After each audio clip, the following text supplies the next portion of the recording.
আসসালামু আলাইকুম। আজিম ফিনল্যান্ডের তাম্পেরে থেকে সবাইকে নতুন আরেকটা ব্লগে স্বাগতম। সো আজকের ব্লগটা হলো mainly buying a car, specially used car in Finland. যারা স্টুডেন্ট হয়ে আসবেন, সামহাও ফুড ডেলিভারি আপনারা অনেক মেজরিটিই করবেন পার্ট টাইম হিসাবে। সো গাড়ি, যাদের ড্রাইভিং লাইসেন্স আছে, সো গাড়ি ম্যান্ডেটরি এবং কাইন্ড অফ কারে হইলে আর কি, যেহেতু ফিনল্যান্ডে ঠান্ডা থাকে 6 মাসের মতো অলমোস্ট। সো আপনার যাদের ড্রাইভার লাইসেন্স আছে তাদের মাস্ট গাড়ি একটা নিতে হবে ফুড ডেলিভারির জন্য। সো আজকে আমি আমার নিজের গাড়ির রিভিউ দিব, অনেস্ট রিভিউ, অ্যান্ড আমার প্রাইস এবং কত টাকা লাগে এবং গাড়ি কিনতে কী করতে হয় সব কিছু আমি বলবো ডিটেলসে।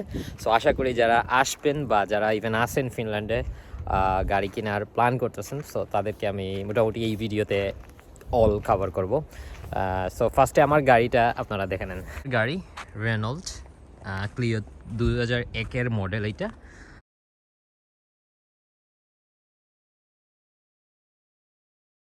এই হলো আমার গাড়ি। এটা 5 ডোর, বাট এখানে আমার গাড়ির ডোর হলো 2টা। সো পিছনে লাইক ঢুকা যায় না, ওই সিটটা সামনে ফরওয়ার্ডে এনে দেন ঢুকতে হয়। সো এই হলো আমার গাড়ি, 1.4 ইঞ্জিন। মেইন কথা হলো আমার গাড়িটা এখন পর্যন্ত আমি এটা নিয়েছিলাম এখানে ডিলার থেকে।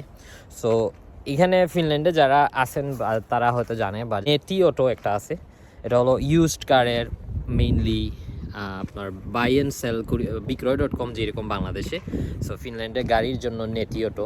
সো এখানে সবাই পোস্ট করে গাড়ি সেলের জন্য। ডিলারও আছে, আবার ইন্ডিভিজুয়ালিও কেউ যদি সেল করতে চায় সো ইন্ডিভিজুয়ালিও সেল করতে পারে। অ্যান্ড মেইনলি হলো যেটা আপনাদের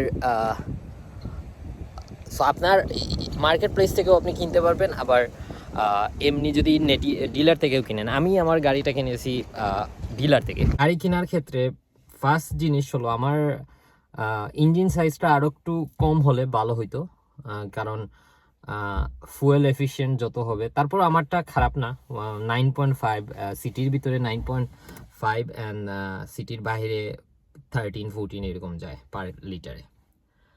এখন কথা হলো আমার গাড়ি টোটাল 1000 ইউরো, বাট ইউজুয়ালি আপনার উইন্টার টায়ার নিতে হয়। উইন্টার টায়ারটা নিতে হলে আমি আমার সাথে গাড়ির সাথে দিছিল, বাট এত ভালো না, তারপরও আমি রিস্ক নিয়ে আমি চালাইছি। আমি নতুন উইন্টার টায়ার কিনি নাই, আমার গাড়ির সাথে যেটা দেয়। নর্মালি আপনি যখন গাড়ি কিনবেন তখন এইটা কিনতে মানে আপনার কনসিডার করতে হবে যে 2 সেট টায়ার থাকে, আদারওয়াইজ আপনার নিজেরও কিনতে হবে। সো আমার লাকিলি এখন পর্যন্ত কিনতে হয় নাই, বাট হয়তো আমার নেক্সট উইন্টারে আমার কিনতে হবে winter tyre. So winter tyre সব কিছু সহ আমি অনলি 1000 ইউরো পে করছি। সো 4 মাস হয়ে গেছে। 4 মাসের ভিতরে এখন পর্যন্ত গাড়ি অনেক ভালো সার্ভিস দিতেছে। জাস্ট আমার এক্সস্ট পাইপটা আমার একবার ভেঙে গেছিলো, কারণ আমি ওই উইন্টারে একটা জায়গায় আমি রাউন্ড অ্যাবাউটে একটু স্পিড ছিলাম অ্যান্ড আমার গাড়িটা ইমব্যালেন্স হয়ে গেছিলো এবং আইসের কারণে আমার এক্সস্ট পাইপটা মাঝখানে ভেঙে গেছিলো। আর তারপর আইসের সময় আমি ওয়াইপার, যেটা উইন্ডশেলের ওয়াইপারটা, আমি আইস থাকলে ওয়াইপার যদি আপনি অন থাকে দেন আপনার ওয়াইপারের মোটর নষ্ট হয়ে যায়। সো ওইটা নিয়ে আমার অলমোস্ট 250 ইউরোর মতো আমার খরচ হয়েছে। সো এইটা ছাড়া আর আসলে আমার তেমন কোনো এক্সপেন্স এখন পর্যন্ত হয় নাই। আমার গাড়ি খুবই ভালো সার্ভিস দিতেছে। 1000 ইউরোর অবস্থায় যেই পারফরমেন্স দিতেছে, আমি যেহেতু ফুড ডেলিভারি করি মেইনলি, সো আমার ওভারঅল আমার খুব ভালো সার্ভিস দিতেছে। এবং এটা ছোটো গাড়িতে একটা ভালো জিনিস হলো ফুড ডেলিভারিতে আপনি যেখানেই যাবেন আপনি সব জায়গায় ঢুকিয়ে ফেলতে পারবেন। সো এটা একটা one of the plus point যারা ফুড ডেলিভারির জন্য কনসিডার করবেন। যেহেতু আমার এখন লাইক আমার পার্সোনাল জন্য গাড়ির ইউজের জন্য আমি গাড়ি কিনি নাই, আমি গাড়ি কিনছি ফুড ডেলিভারি করার জন্য।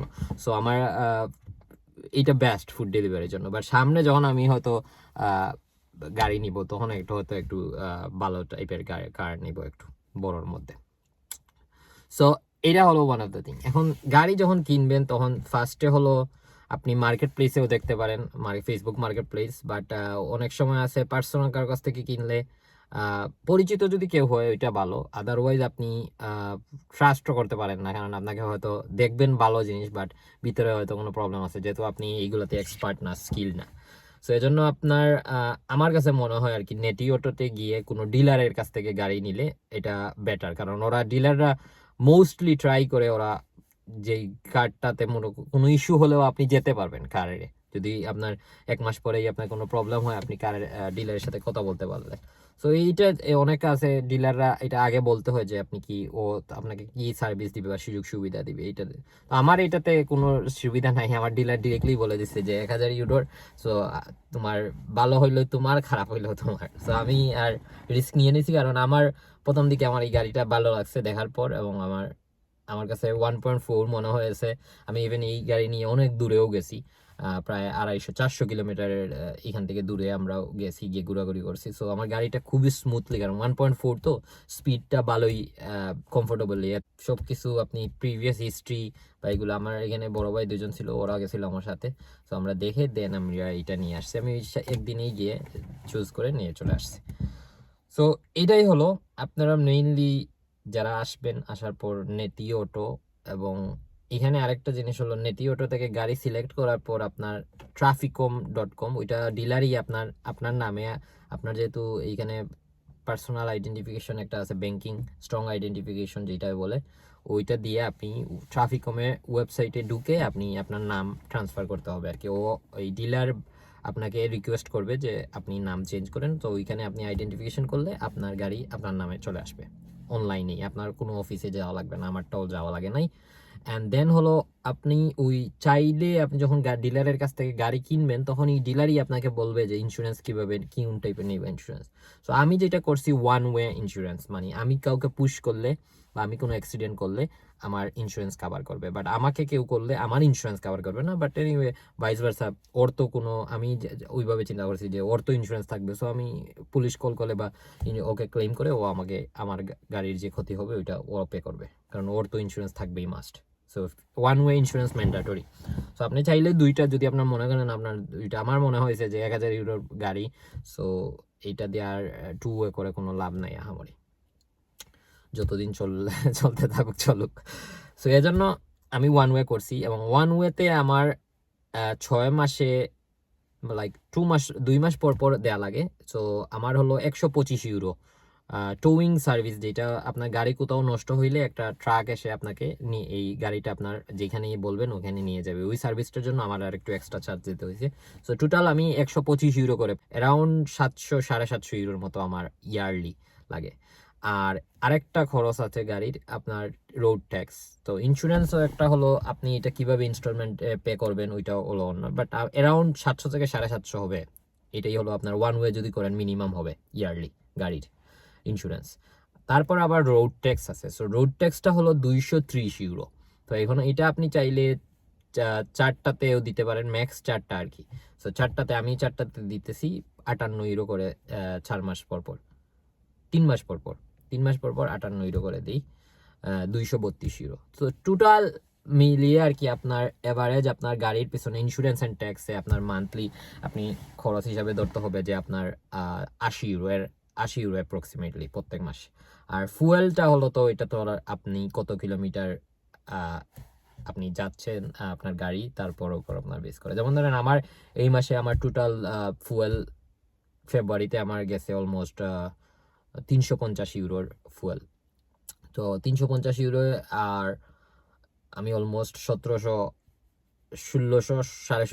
কিলোমিটার আমি চালাইছি টোটাল আমার পার্সোনাল ইউজও প্লাস আমি ফুডোরাতেও মিলিয়ে। সো এই হলো আপনার এভারেজ একটা কি, আপনার ফুয়েল তো এখন আপনার যত গাড়ি চালাবেন তত আপনার ফুয়েল কস্ট আসবে। সো এটাই ওভারঅল। আপনার গাড়ি যদি একটা ভালো নিতে পারেন, মোটামুটি এই যে 1000-1200-1500-র মধ্যে মানে মিনিমাম অ্যাটলিস্ট 1100-1200 আপনার হবেই গাড়ি। সো মোটামুটির মধ্যে যদি যান, আমি বলবো আর কি যে একটা মিডিয়াম